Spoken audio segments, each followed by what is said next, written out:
Hello, we're the 1975 and you're watching Front Row Live Entertainment. Hey guys, Rob here, Front Row Live Entertainment. We're hanging out here at the Troubadour with my new buddies, Matty and George of 1975. Hello. How's it going? All right. Yeah, good, thanks. How are you? Good.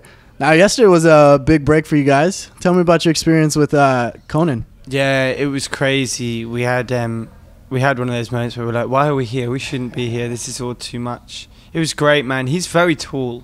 He's like one of the tallest people that I've met. Oh, wow. And you don't realize he's taller than George. It was lovely. Yeah, he is pretty tall. Yeah, you're pretty big. I wasn't expecting that. Yeah, I know, right? But that wasn't the most poignant observation. That didn't define the experience. I liked the whole thing, man. It was crazy. That was like our first proper TV, especially in America, and it's a big one to do. And I think it's just a representation of how far we've come, and how fast it's been. It's cool. Isn't it kind of ironic how you guys have been doing music and it was mainly for you guys? You guys didn't really care to be in the limelight, and then all of a sudden this year's been blowing up for you guys. Yeah, I suppose it is ironic, but it's probably because that's what should happen, really. I think people just invest in anything that has a certain level of humanity. Mm-hmm. You know, honesty will always out, and I think the fact that we have been together for so long does provide a bit of irony due to the acceleration of popularity, but yeah. It's mainly, I think, that's our defining quality, you know, the amount of time that we've been together and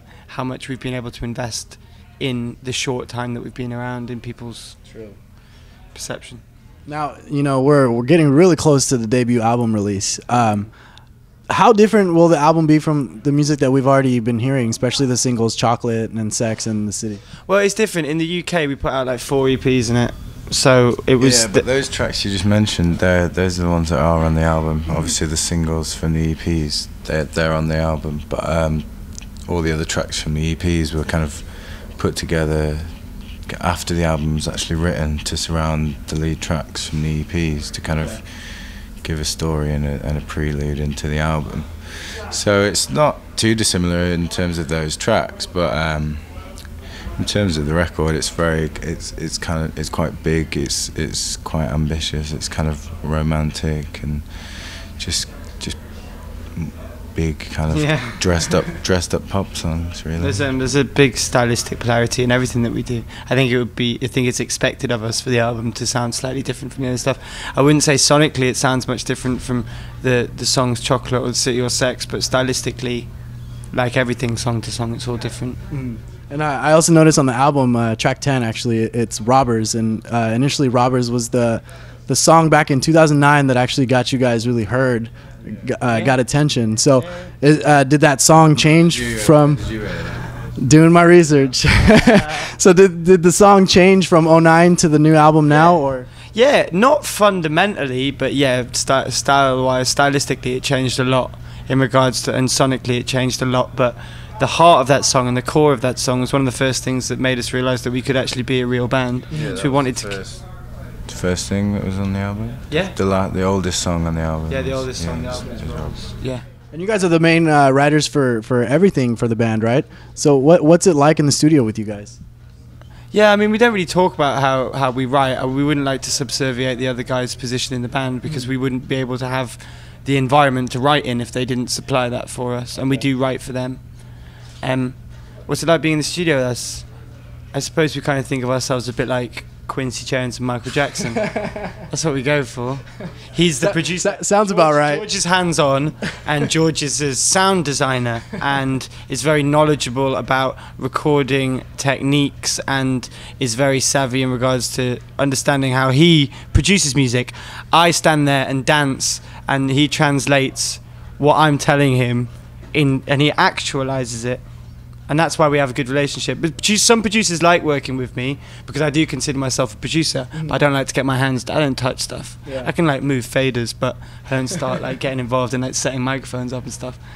But yeah. So I wouldn't like to be in the studio with us if I wasn't working on one of our records though, because we'd be a nightmare. We'd probably just be bored though. We wouldn't do it. I was actually really curious looking at the track listing, the final track, 16, is there somebody that can watch you? Tell me about that song. What's that song about? It's a sad song, that is. We'd finished the album last year. Well, beginning of this year, we'd kind of recorded the majority of it, and then we'd spent the whole of this year just getting it right. And we went to America, but about a month ago we got back and we realised that there was one element of the album that was missing, and it was a really kind of raw moment. And in the time that this band's got popular, my I don't talk loads about my personal life, but for example, my parents have separated and we've sold my family house, the house that we started out in as a band, and I've got a little brother who still lives there, and yeah, I don't get to see him anymore. We haven't been home since we were home in January, and then we went back for a couple of days at the beginning of June, and now we don't really go home until December. So it's just a song of me hoping that there's somebody to watch my little brother. That's interesting, because we have a little brother as well, and he's usually with me at all times. And usually, whenever I schedule things, I worry about his schedules and who's gonna watch him, for example, before I do mine. So I get and that's kind of prolonged because it's just so exaggerated. Because I've literally left. I literally am not there anymore. So maybe that'll be the main song that'll stick to me on the record. I hope so. So you were mentioning you guys are going to be on tour throughout the year. October is the headline tour. Has there been an announcement on who you guys might be thinking of bringing out? I know you guys been touring with the Neighborhood a lot. Oh, we couldn't get the Neighborhood to open up for us over here. We might do that in the UK. There's talk of that in the UK, but I don't know. We haven't thought about it yet. There'll definitely be a DJ. Yeah, it'll be our friends for sure. It'll be our friends. Probably a trap DJ. Okay. And we'll definitely be expecting the whole record, I assume. Not the whole record, probably. We'll probably play the majority of the album and certain songs off the EPs that we know that people want to hear. Okay. But only because there's certain elements of the album that maybe that aren't ready to play yet. We simply don't have the time. You guys had a lot of opportunities to go on tour with a lot of bigger names. You guys declined them because of your personal focuses and stuff like that. How, as a band, how are you guys able to do that? I mean, anybody else would have dropped everything and, lived the dream. Tour with Rihanna. Rihanna, or what was it? 30 Seconds to Mars, Paramore, Arctic Monkeys.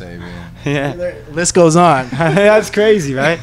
I don't know, man, because we're not that's not why we're doing it. You just killed everyone's dream. That's not why we're doing it. To be honest, it was less of it was never really kind of like a decision made on what we thought was right for the band. Well, no, that sounds wrong. It was, but the fact of the matter was we were on the wrong side of the world to make a decision to go on tour with Rihanna, because we already had a tour booked in the US. That was the Neighborhood tour. That's the point that you're making. We're not there. We're not here to support other bands. We want that. It's cool. We'd love to, and we're very flattered. We're really flattered by it. And if certain offer, like by that point, there was actually quite a big build up to that tour amongst that scene of people who were so excited that us two bands were going out together that we were just all those offers were pretty much across when that tour was. Yeah, it was pretty much like over a 2-week period we got over those offers. And the fact of the matter is that we're here. If people are investing in our music now, we've had our band for 10 years. If we went on tour with Rihanna, to be honest, that would be an indulgent decision for us, and we owe it to the people that have just found out about our band. Instead of like going on tour with Rihanna, because it would be wicked. Like, it would be fun and it would be great, but we're here. We're the 1975. More to kind of gratify. But see, that's the amazing part, because that's what defines you, as you guys are really here for the music and because you love your fans or whatnot. You're not here to just make billions. And listen, if the right offer comes along, then that's totally great, and we'll do that if it's going to be a good investment for everybody. But we're not just going to go and play with pop stars at nightclubs. We don't have time for that. We've got records to make. I like that. It sounds like a cliche to turn down big names, but it's not.